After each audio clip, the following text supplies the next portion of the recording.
dark room. It was 3 a.m. The rain was pouring outside, and lightning occasionally lit up the sky. Alia was sitting alone in her grandfather's old mansion-like house.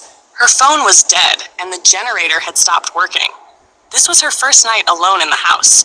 Her grandfather had gone to the village for a week, and Alia thought it would be a good time to focus on her work in solitude. But as the night grew darker, she started hearing strange sounds, something dragging on the roof, soft footsteps along the walls, and then slow, deliberate walking sounds from downstairs. Grabbing a flashlight, she summoned her courage and made her way down. The door creaked open. Creak! It was pitch black downstairs, but one of the rooms had a faint light coming from it. Even though there was no electricity in the house, she tiptoed to the door, reached out, slowly turned the knob. Inside was an old mirror, but in the mirror she didn't see her own reflection. She saw someone else, a wrinkled face, blood-red eyes, and a twisted smile. Alia wanted to scream, but no sound came out. She turned around. The room was empty, and the mirror shattered. Alia stood frozen. Her heart thudded in her chest as she stared at the broken mirror pieces scattered across the wooden floor. The light that had been glowing mysteriously just moments ago was gone. Only darkness remained. Suddenly, a cold breeze brushed past her neck, but all the windows were shut.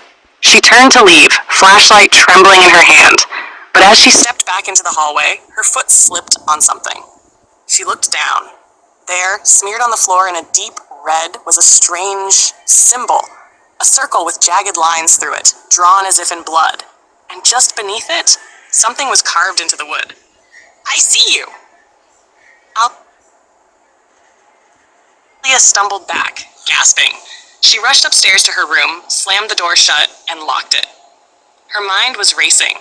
Was someone in the house? Was she hallucinating? She tried to convince herself it was a prank or an illusion, but then she saw it. The same symbol was now on her bedroom mirror, drawn in fog, as if someone had just breathed on the glass. Alia didn't sleep that night. She sat in a corner, clutching her flashlight, eyes fixed on the mirror. At exactly 4:03 a.m., the room temperature dropped again. A whisper echoed softly. "You shouldn't have looked in the mirror." By morning, the house seemed normal again. The broken mirror downstairs? Gone. The symbol on her floor? Vanished. Alia searched everywhere, but no trace remained.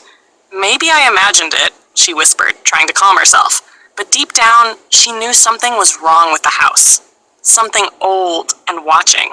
She decided to investigate the house's history. Her grandfather's study was full of dusty books and yellowing papers. She found a locked drawer in his desk.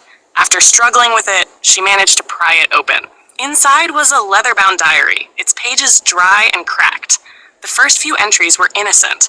Gardening notes, local gossip, letters to her grandmother.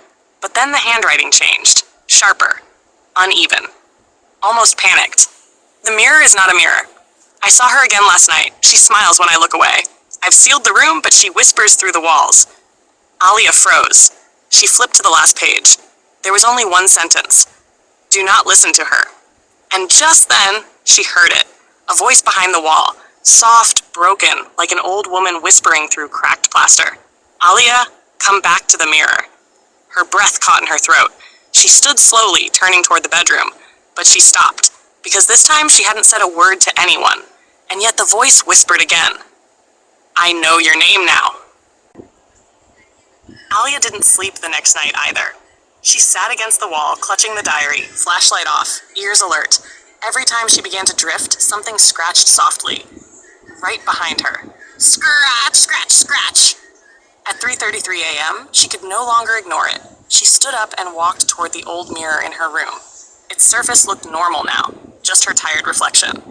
But then the reflection blinked. Alia hadn't blinked. She gasped and stepped back. The image stood still. Then the reflection smiled, slow, twisted, and wrong. "Do you want to know who I am?" the reflection whispered, but her mouth never moved. The room darkened. The air became thick and cold. The mirror rippled like water, and a scene emerged. A young girl, maybe 12, standing in the same house, but much older. The wallpaper was torn, the furniture broken. She had a deep scar across her cheek and eyes that didn't blink. She stared into the mirror just as Alia was doing now. Behind her stood Alia's grandfather. He was younger, but his face was terrified. He held a mirror covered in black cloth. "I told you not to touch it," he shouted in the vision. The girl screamed. The mirror cracked. The vision vanished. Alia stepped back, her breathing shallow. Was that girl trapped in the mirror? Or worse, was she now trying to get out? And why had her grandfather never told her this? Suddenly, her phone buzzed. Despite being dead for 2 days, it had turned on. Only one message appeared. Don't trust your reflection. The mirror no longer reflected reality. Instead, it showed a room full of broken mirrors, each one holding a different version of Alia, some crying, some screaming, one laughing maniacally. The center mirror, the real one, rippled again, and the girl's voice echoed, "He trapped me. You can set me free." Alia clutched the old diary. There, hidden in the back cover, was a torn page, a ritual scrawled in her grandfather's frantic handwriting. It read, "She must never be set free. To end the curse, one must take her place willingly or shatter the mirror at the hour of her death, 4 to 3 a.m. The clock on her wall ticked to 3:59. She had 4 minutes to decide. Set the girl free by touching the mirror and speaking her name, Samira. Break the mirror, banishing her, but risk trapping herself if the ritual fails. Or say nothing, wait, and hope the mirror takes pity. As Alia stared at her reflection, it began to bleed from the eyes. The girl whispered, "I was your age when you left me. Let me live again. You don't belong here." "I do." The house groaned. Walls cracked. Whispers rose louder. "Let her out. Take her place. Choose now." The clock struck Alia picked up a rusted hammer from the drawer. Her hands trembled. She looked at the mirror. The girl in the glass smiled. And just as the final second clicked, cut to black. 4:03 a.m. Time slowed. Alia raised the hammer. The mirror glowed faintly red, veins of light crawling across the surface like cracks under skin. "Do it," Samira whispered. "Free me, and I'll let you go." But something inside Alia shifted. She remembered the diary, her grandfather's fear. She remembered the girl's smile, how wrong it felt. No, this wasn't just a lost soul. This was something ancient and angry. Alia screamed and brought the hammer down with all her strength. The mirror exploded into a storm of black shards. A loud, inhuman shriek echoed through the house. The walls trembled. Light burst from the shattered glass like a pulse of energy. Then silence. Absolute silence. Alia fell to her knees, coughing, trembling.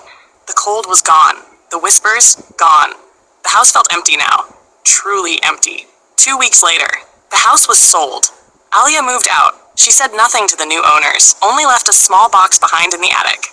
Inside the box, her grandfather's diary. One shard of the mirror, blackened and cracked. And a note. "Do not hang any mirrors in this house. Ever." Final scene. A young boy, the new resident's son, plays in the attic. He finds the box, opens it. The mirror shard catches the light. He stares into it, and from deep within the glass, a familiar red-eyed smile stares back.